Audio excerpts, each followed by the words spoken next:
Hello, my name is Jen and welcome to the book Refuge. It's time to film my July TBR video. This will just be my second TBR. I had pretty good success with last month. I just wanted to do a little recap. I had put 11 books on my TBR last month, and I DNF'd 2 of them, and I didn't read one of them, but otherwise I read all of them on my list.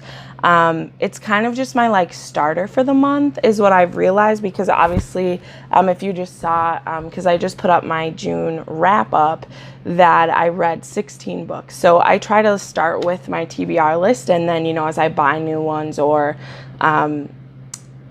I try to pull in other ones I want to read, because I try to keep my TBR video low so that number 1, I can complete it, and number 2, I have room to read other things. So yeah, I'm really excited. So the first thing I want to say, the first thing on my July TBR is that I'm about 50 pages into Sense and Sensibility.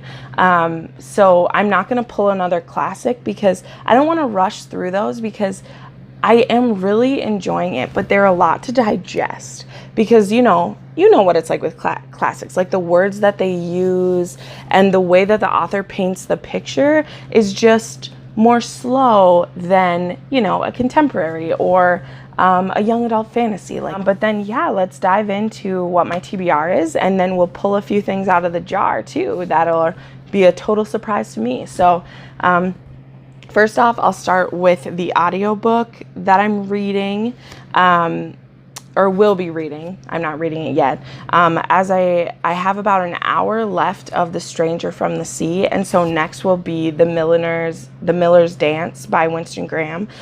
This is the 9th Poldark novel out of 12. I'm slowly making my way through all of these. These could maybe be called a classic. The first one is probably a classic, but I mean, I don't know. For me, they're just a historical fiction about the Poldark family, and I really love them. So I listen to these on audio on the way to work when I want a slow read. Also, what I'll also be reading on audio is I'll be reading Gemina and Obsidio, because I just read the physical books of those, but I really want to listen to the audio, because if you've heard anything about the audio, it's a full cast of this epic space saga, and it's so good and so intense, and I want to keep listening as well as reading. So those 3 I will definitely get through. Then I'm currently reading Nevernight. I am about 140 pages into it. You'll have seen this in a book haul of mine. These are adult fantasy by Jay Kristoff, who also co-wrote the Illuminae Files with Amy Kaufman. And I'm liking this. It's very intense. It's a little outside my bubble. It's very violent, but I really like the main character, Mia Cover, and who's just entered assassin training, where I'm at right now. And then, so of course, I'll want to follow that up with God's Grave. If I don't have to take a break between the 2 of them, we'll see. I know these are pretty intense, so I might have to take my time as I'm taking my time with this one. I took a break to read the Illuminae Files because I like Jay's writing. It's so good. So these are also on my TBR then.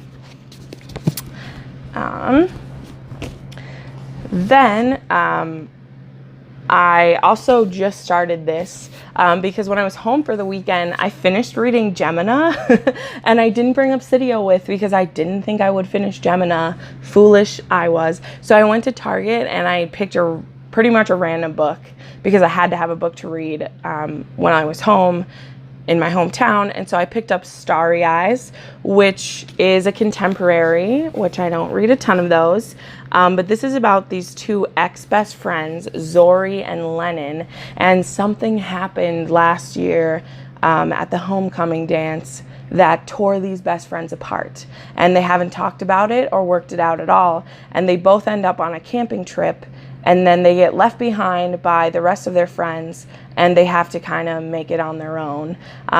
So I'm not a huge fan of contemporaries, but I'm also not a huge fan of miscommunications.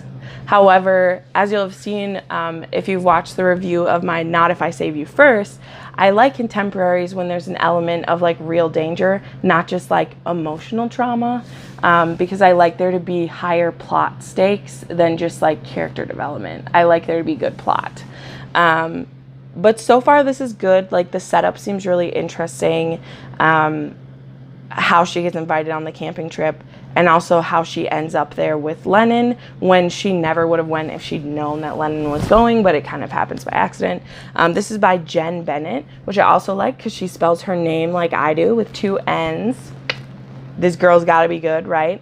But yeah, this will be my contemporary for the month. It doesn't hurt to, you know, expand my horizon. And this is another one that I haven't really started. I just have my bookmark in it, but it is Sweet Black Waves. This is a retelling of Tristan and Isolde. It's going to be a trilogy.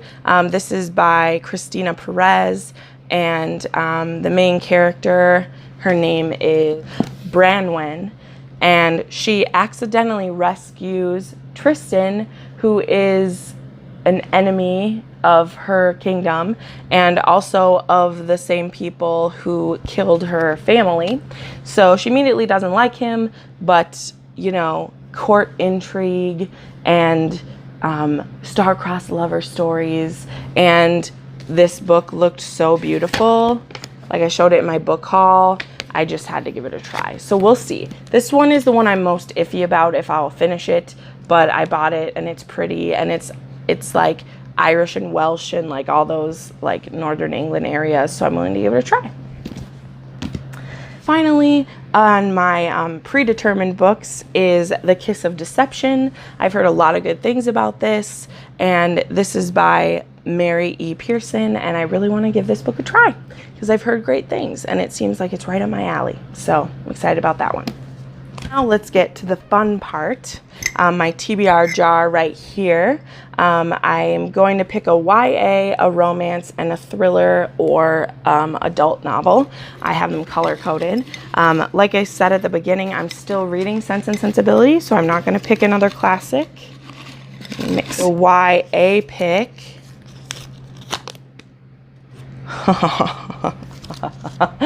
This is a reread. Oh man. I picked Hush Hush by Becca Fitzpatrick. Wow, why did I put that in there? Oh, this one, wow, this one is probably really good. I picked Redeeming Love by Francine Rivers. That is a Christian romance. This is also a reread from a long time ago. This is Snow Angel by Jamie Carey. All right, well, that is it. Here is most of my stack for the month, except for the new ones I didn't grab. That is 9 books on my TBR. I can't wait to see what I can get finished this month. Yeah, it's so exciting. As usual, thanks for stopping by. Which of these books are you most excited for me to read? Are there any that you specifically want a book talk about? Let me know. Leave a comment below, like, subscribe. Can't wait to hear from you. Bye.